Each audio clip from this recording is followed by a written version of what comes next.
Di sela kunjungannya ke Natuna, Presiden Joko Widodo menyempatkan diri membagikan paket sembako kepada warga. Kedatangan Jokowi disambut antusias masyarakat. Jokowi hadir dalam pembagian paket sembako setelah merampungkan rapat terbatas di atas kapal perang Indonesia Imam Bonjol. Rapat itu sendiri membahas percepatan pembangunan Natuna. Usai menyaksikan pembagian paket sembako, Presiden mengakhiri kunjungan kerjanya di Natuna dengan menunaikan ibadah sholat zuhur di Masjid Agung Natuna. Jokowi juga sempat membagi-bagikan buku tulis kepada anak-anak yang berada di sekitar masjid usai salat. Satu anak masing-masing mendapatkan 4 buah buku tulis. Presiden dan rombongan meninggalkan Kabupaten Natuna menggunakan pesawat TNI AU Boeing 737-400. Jokowi tiba di Lanut Halim Perdana Kusuma pada pukul 17.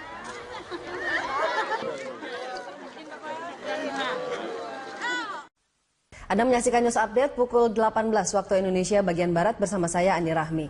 Presiden Joko Widodo menggelar rapat di atas KRI Imam Bonjol 383 di tengah perairan Natuna, Kepulauan Riau. Presiden terlihat memberikan sinyal kuat kepada pemerintah Republik Rakyat Tiongkok terkait insiden Natuna yang melibatkan kapal nelayan Tiongkok dengan kapal perang RI Imam Bonjol 383.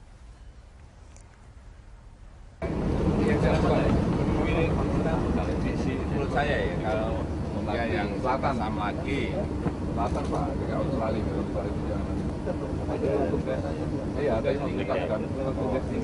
Rapat berlangsung sekitar 1 jam di salah satu ruangan di KRI Imam Bonjol 383 yang berlayar di perairan Natuna hari Kamis ini. Rapat dipimpin Presiden Joko Widodo dengan tema percepatan pembangunan di Natuna, dihadiri sejumlah menteri. Menlu Retno Marsudi mengatakan tiap anggota kabinet yang hadir memberikan paparannya terkait Natuna. Setelah itu Presiden memberi arahan. Di antaranya Presiden meminta perkembangan ekonomi di Natuna usai rapat terbatas. Presiden bersama menteri yang hadir meninjau perairan Natuna sambil berbincang dengan Kasal Laksamana Ade Supandi di atas KRI Imam Bonjol.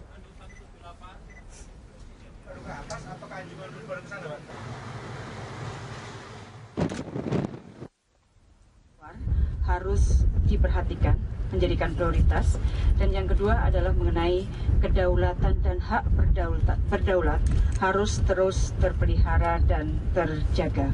Dan kali ini perhatian Presiden ada di Pulau Natuna sebagai salah satu wilayah atau pulau terluar di Indonesia. Nah, dalam ratas tadi Presiden sudah mendengarkan paparan dari semua menteri dan menyampaikan beberapa pesan atau arahan. Yang pertama adalah Presiden meminta agar perkembangan ekonomi di wilayah Kepulauan Natuna dan sekitarnya dikembangkan, terutama untuk 2 hal, yaitu untuk perikanan dan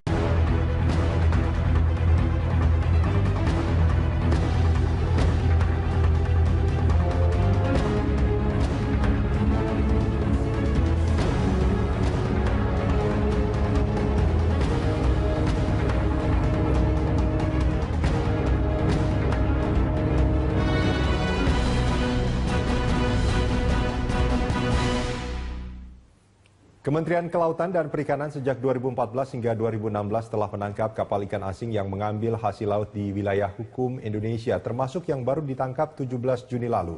Dari penangkapan itu ada yang sudah ditenggelamkan, juga masih ditahan karena masih dalam proses peradilan. Berikut rekan Ahmad Murodi akan menyampaikan kronologis penangkapan kapal ikan Tiongkok di perairan Natuna pada 17 Juni 2016 serta total jumlah kapal ikan asing yang telah ditindak aparat karena keberadaannya yang ilegal di wilayah hukum Indonesia. Silakan Dodi.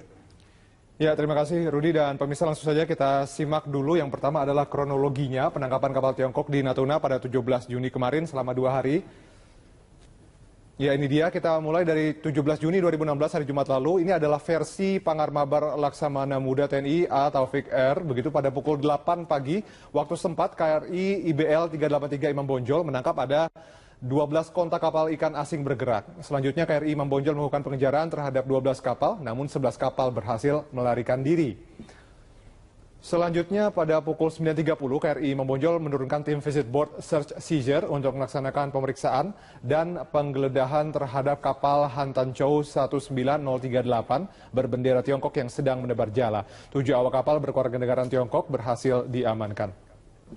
Selanjutnya pada pukul 11, KRI Imam Bonjol merapat ke kapal Han Tan Chow untuk melaksanakan pengawalan, dan 11.45 kapal Coast Guard Tiongkok 3303 kemudian melaksanakan komunikasi lewat radio untuk meminta Han Tan Chow dilepaskan.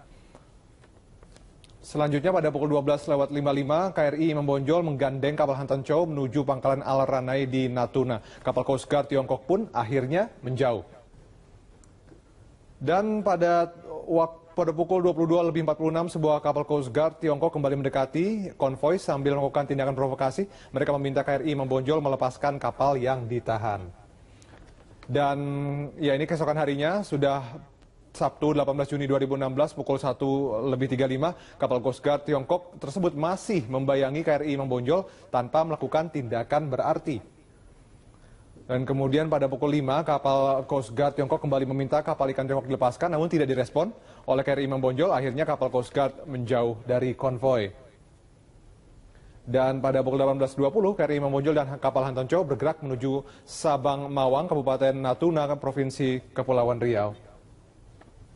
Dan yang terakhir, pada saat ini kapal Han Tan Chow sedang ditahan di Sabang Mawang. Proses investigasi sedang dilakukan atas dugaan pencurian ikan. 7 ABK dalam kondisi sehat. Nah, kami punya informasi grafis lainnya terkait apa saja berapa atau data penangkapan kapal yang sudah dilakukan tahun ini, yaitu sejak 1 Januari 2016 versi Kementerian Kelautan dan Perikanan. Paling banyak kapal yang ditangkap berasal dari Vietnam, yaitu 49 kapal. Kemudian kapal dari Malaysia sebanyak 4 kapal, kemudian dari Tiongkok ada 3 kapal, dan dari Singapura ada 1 kapal. Total ada 57 kapal yang sudah ditangkap hanya dalam waktu kurang lebih 6 bulan saja. Kemudian ada sejak 1 Januari 2016 juga sudah ada 16 kapal yang dinyatakan terbukti melakukan tindak kriminal. Tidak hanya ditangkap saja, tapi kemudian ada juga kapal yang sudah ditenggelamkan. Ini data sejak 2014, kita akan lihat.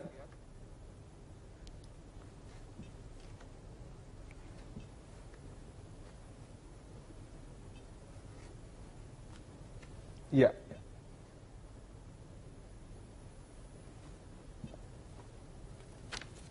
Ya.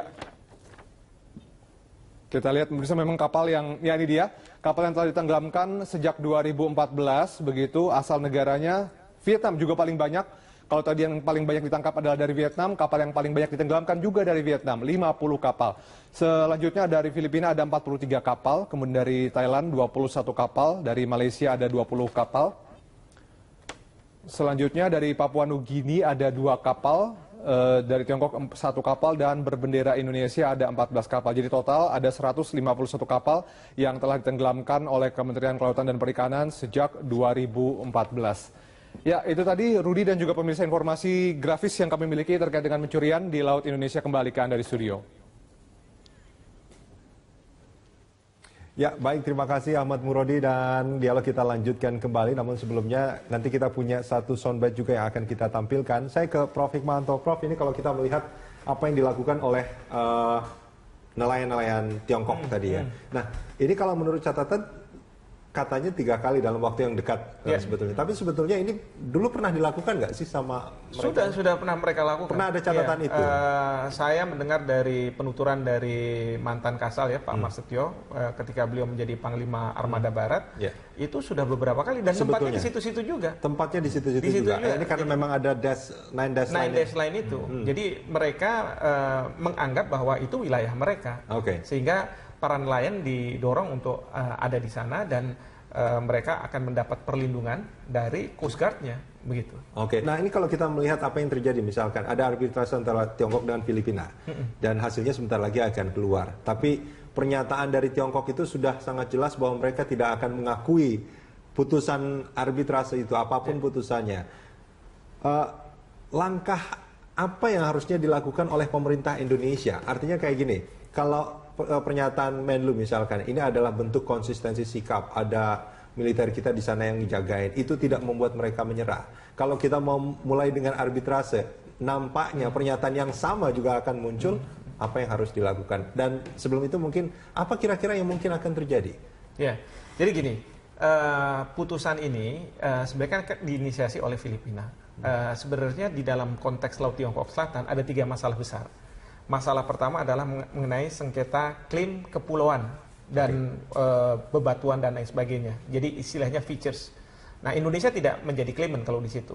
Tapi Malaysia, Malaysia, Filipina, Vietnam ada di situ. Artinya mereka Tiongkok sebetulnya bersengketa dengan banyak negara ASEAN. Banyak negara di situ, betul, betul. Lalu yang kedua ada masalah pelayaran damai, freedom of navigation di wilayah tersebut. Nah, di sini negara seperti Amerika Serikat, Jepang, bahkan Korea Selatan punya kepentingan di situ. Karena dengan dominasi dari Cina dikhawatirkan freedom of navigation itu tidak dijamin lagi. Begitu. Nah, baru yang ketiga itu adalah mengenai masalah yang ditimbulkan dengan 9 dash line. Jadi ini masalah delimitasi antara beberapa negara, termasuk di sini Indonesia. Ini soal kalau kita kan 9 dash line-nya ini. Jadi yang terpengaruh dengan 9 dash line ini siapa aja sebetulnya selain Indonesia? Ada juga Filipina, Vietnam, Malaysia, gitu ya. Dan ini yang kemudian oleh Filipina diajukan ke peradilan arbitrase. Dan diharapkan bahwa putusannya itu menyatakan bahwa 9 dash line ini tidak sah berdasarkan UNCLOS.